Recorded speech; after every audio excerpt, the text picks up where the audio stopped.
तुम्ही वेगळे, तुम्हीच ग्रेट म्हणत म्हणत खुंटीवर नेऊन टांगतात, ऍक्टर म्हणून बोलवतात आणि कविता म्हणायला सांगतात.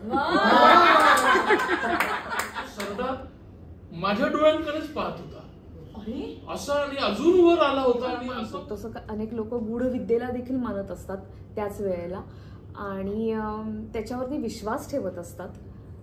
तर ते नेमकं खूपच खूपच डेंजर आणि तुफानी पाऊस पडतो. तुफानी आवाज ऐकताय तुम्ही? आवाज माझा आवाज येतोय की नाही ते माहिती. नवीन ब्लॉग मध्ये तुमचं स्वागत. आजचा ब्लॉग खरं तर काल शूट केलाय, म्हणजे मी हा इंट्रो दुसऱ्या दिवशी शूट करतेय.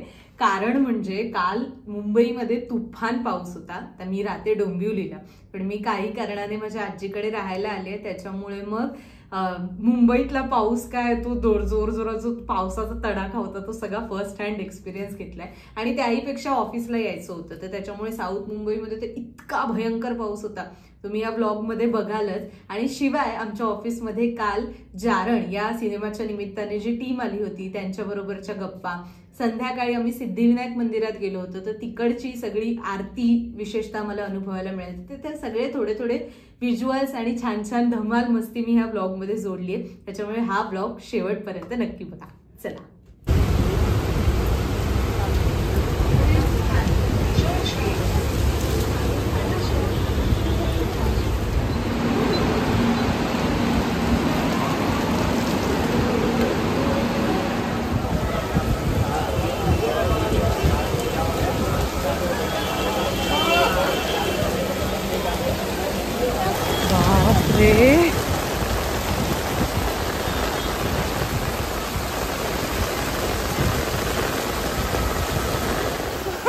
खूप नशिबाने आज मी इथे आले म्हणून, नाहीतर डोंबिवलीवरून. पण डोंबिवलीत नाहीये पाऊस, इकडेच आहे.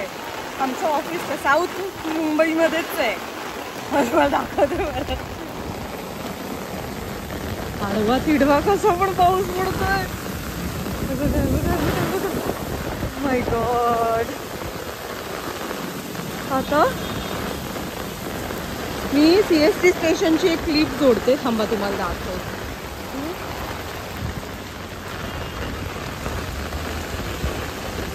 क्रेझी पाऊस.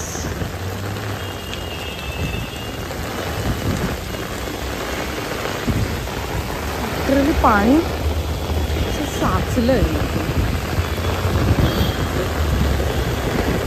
बापरे, मुलगी निघत का चालली आहे? झालंय. अशी परिस्थिती आहे आता. इथे पंख्याखाली आम्ही सुकायला बसलोय. तर इथे हीटर वगैरे पण, आता AC काढून हीटर लावायला पाहिजे पुढचे 4 महिने. पॅन्ट पासून सगळं भिजलंय. छत्री वाळत घातली आणि बाहेर बघा, खिडक्या बघा. खूपच अवस्था झाली आहे पावसामुळे. तर दाखव ना ह्याच्यात. दाखव कसं दिसणार. किती डझन आंबा आणलाय, डझन. राणींच्या फार्म मधला आंबा बाय दीक्षिता राणी. ते आम्हाला सगळ्यांना दिले. दाखवा तुम्ही पण. आणि बाहेर अंधार बघा किती आहे. क्रेझी शीट बारिश.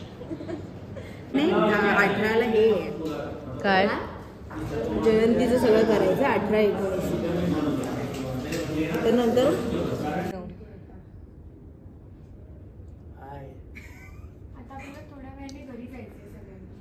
तर या शूटसाठी मी कॅमेरा वुमन होते. ती सगळी तयारी, आणि थंडी वाजत होती, फार थंडी वाजत होती.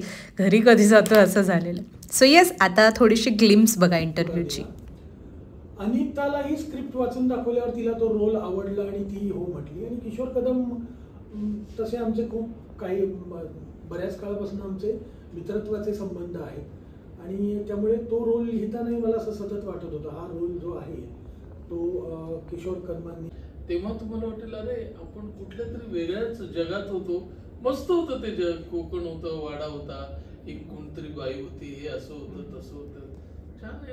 आणि आपण जेव्हाही कोकणात जातो, पाऊस पडतो, आंबे खातो, आपण फणस खातो, काजू पाहतो, आपण सगळे देव सण पाहतो. मी दार बंद केलं, पटकन बंद केलं म्हणून झोपून जाऊ आपण आपला.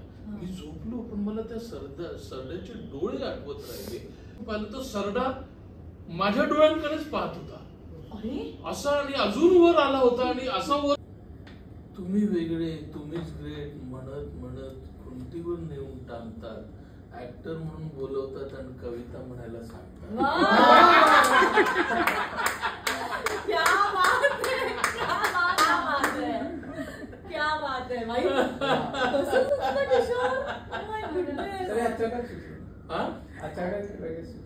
अरे तिकडे ऍक्टर म्हणून कविता म्हणायला सांगतात. अरे मी ऍक्टर म्हणून आलो इकडे. पण किती छान त्यांनी मांडलं की नाही त्याचं काय, त्याची कैफियत पण किंवा काय जे असेल ते. कलाकार म्हणून तुम्ही आता उल्लेख केला, ही अतिशय दुर्दैवी आणि विमनस्क करणारी घटना आहे, भीतीदायक घटना आहे. काही वाटली नाही, कारण मी ट्रेंड ऍक्टर आहे आणि आम्हाला शिकवलं जातं की कितपत घुसायचं आतमध्ये भूमिकेमध्ये आणि कितपत बाहेर राहायचं. सो तेव्हा त्रास नाही झाला. मला अर्थातच अंधाराची भीती वाटते, बऱ्याचदा जंगलाची भीती वाटते. पण हा खरंच मी सांगेन बघा, आणि सिनेमॅटोग्राफी वगैरे. हो ना. हा जोक सांग तुझा काय झाला तो. मी 9:30 वाजता घरातून निघाले आणि 11:30 वाजता मला माझ्या नवऱ्याचा फोन आला की स्नेहा पाऊस भरपूर आहे, ऑफिसमधून निघ. आणि त्याला म्हटलं थांब आधी मला ऑफिसमध्ये पोहोचू दे. इतकी परिस्थिती आहे भीषण की आता सगळीकडे ठप्प झालेले आहेत रस्ते आणि रेल्वे ट्रॅक्स. यमक नव्हतंच पण त्याच्यामध्ये काही काय स्टेशन माझी मी रोज लावते ना ती. स्नेहा तू सुट्टी सुरू कर.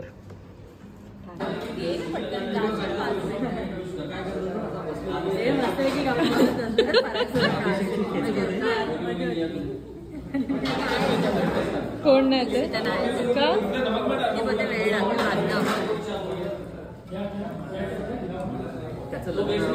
महालक्ष्मी रेस्टॉरंट मेनू वगैरे. बघा बघा चालू आहे ट्रक कॉफीचा आणि तुम्ही लोक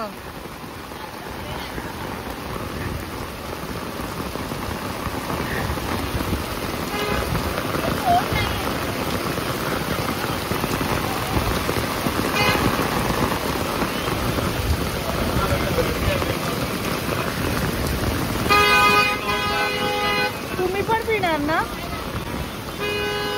दोन कॉफी द्या ना. कॉफी आहे ना, 2 द्या 2. तुफानी बारिश दाखव, इकडे दाखव ना तिला.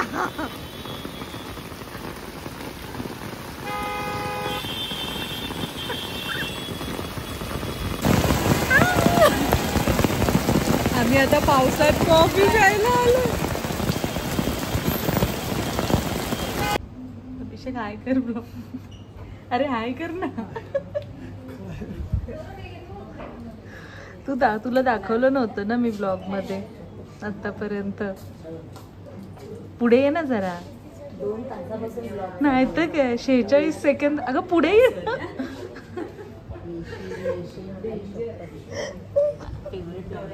काय आणलंय. बुंदी आणि दुसरं एक व्हाईट आहे ना. काय आणलंय व्हाईट.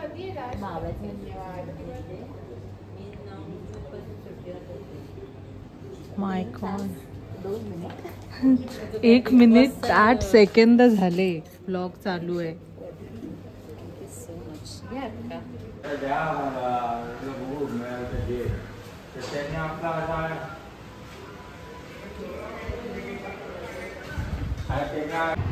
तर आता आले घरी म्हणजे कुठे, तर मी आले माझ्या आजीकडे राहायला.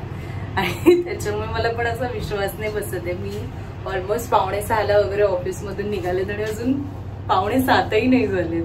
मी पोहोचले घरी जाते, तुम्हाला भेटवते सगळ्यांना. मम्मीच आहे म्हणजे मम्मी आणि आजी. तर आता आले घरी येऊन तयारी वगैरे केली आणि आम्ही आता निघालोय सिद्धिविनायकला जायला. ही बघी मम्मी आणि आमची आजी.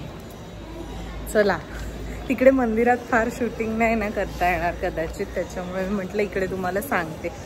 इतकं आणखीन एक महत्त्वाचं सांगायचं म्हणजे थांबा आता घरी जाऊन सांगते. हे जे इथे आहे हे मेट्रोचं स्टेशन आहे पुढे, आणि इकडे सिद्धिविनायक दाखवते तुम्हाला. चिखल बघा किती आहे. What to do.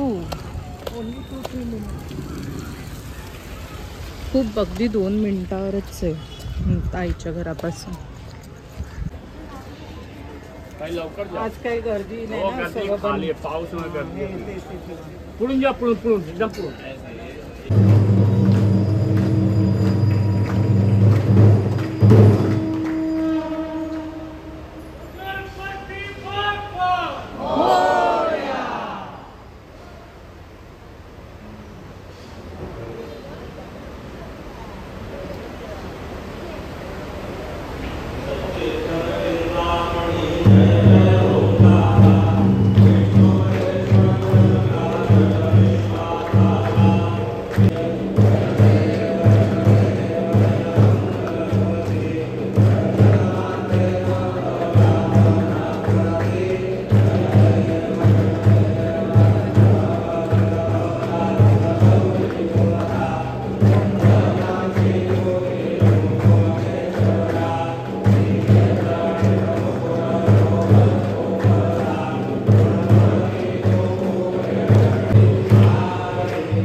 मला कमेंटमध्ये नक्की कळवा.